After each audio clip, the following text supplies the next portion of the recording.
अमीर ननद की गरीब भाभी। रीना एक मध्यम परिवार की लड़की थी, लेकिन उसकी भाभी शिवानी एक बड़े घर की बेटी। शिवानी की शादी अभिषेक से लव मैरिज थी। अरे भाभी, ये कितना अच्छा सूट पहना है आपने। काश ऐसा मैं भी पहन पाती। अरे क्यों नहीं रीना, वैसे भी तुम्हारा और मेरा नाप तो एक ही है, जब मन करे पहन लेना। भाभी, आपको आपके पापा ने कितने अच्छे कपड़े गहने दिए हैं। मैं उनकी इकलौती बेटी जो हूँ। बेटी तो मैं भी इकलौती हूँ, लेकिन क्या करे, पापा है नहीं, पता नहीं कैसे होगी मेरी शादी।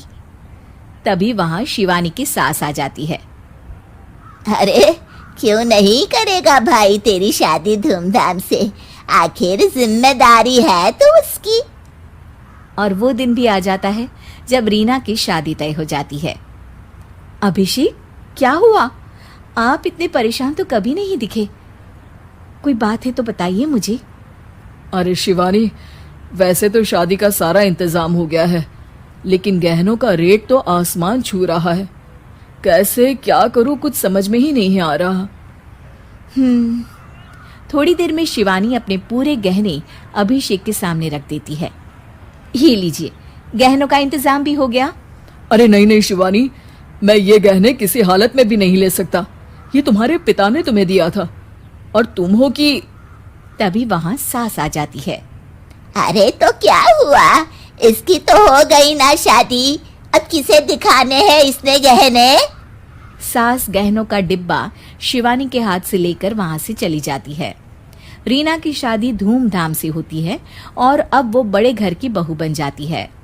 वहीं रीना की शादी के बाद शिवानी और अभिषेक उसकी शादी के कर्जों से डूब जाते हैं। मैं सोच रही हूँ नौकरी करनी शुरू कर दूँ, वैसे भी पढ़ी लिखी हूँ, आपकी थोड़ी मदद भी हो जाएगी।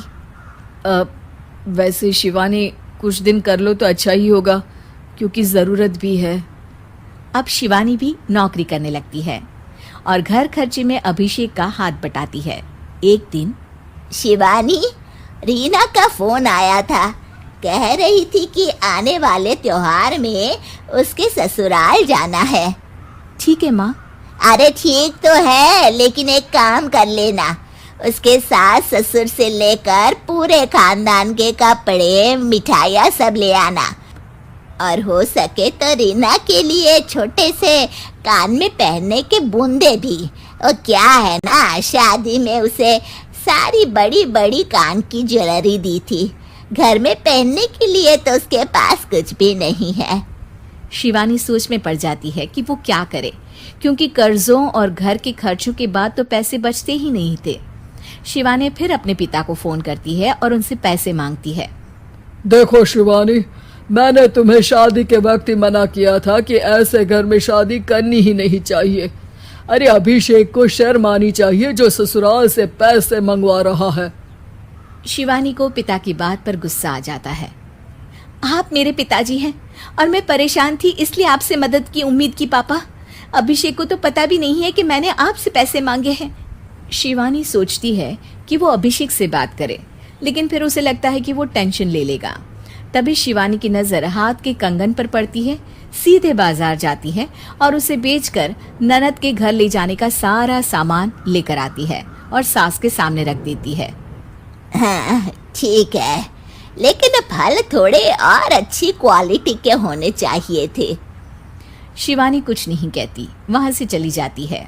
एक दिन शिवानी, रीना का फोन आया था, बहुत रो रही थी। क्यों माँ, क्या हुआ? सब ठीक तो है ना उसके ससुराल में? अरे तूने तो उसकी नाक ही कटवा दी। अब मैंने क्या कर दिया माँ? कह रही थी कि बड़े घर की बहू है भाभी, जो कपड़े दिए वो ब्रांडेड भी नहीं थे।